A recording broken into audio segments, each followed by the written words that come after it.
I, for one, I'm very, very grateful to the Honorable Chief Minister, the bureaucracy, the Department of Health for having gone along in our leadership for the immediate installation and operation of the medical college. Personally, as an MLA and as one who was a Minister of Health at the helm of affairs at that time, I'm not too concerned about an official inauguration, because that is something which is just official in nature. For me personally, it is the very fact that we have a functional Shillong Medical College, which is far more great than any inauguration or expectation of inaugurations by the public.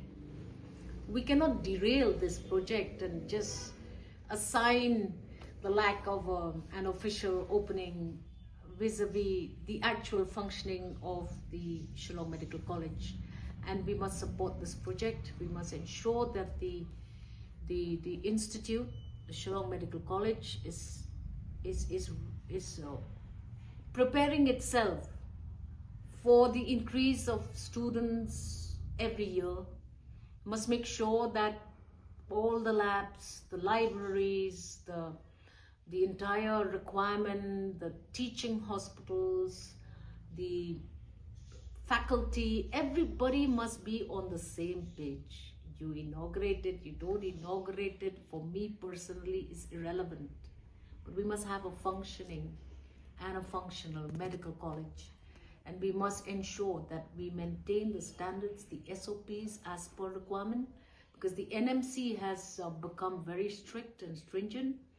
And we're very grateful to the Government of India that has come forward to assist the Government of Meghalaya in institutionalization of this Shillong Medical College. And I wish to see, I don't need an inauguration as a citizen of the state. I just wish to see that it flourishes and students who are in batch 1 feel satisfied that every possible intervention required for their acquisition of knowledge is put in position.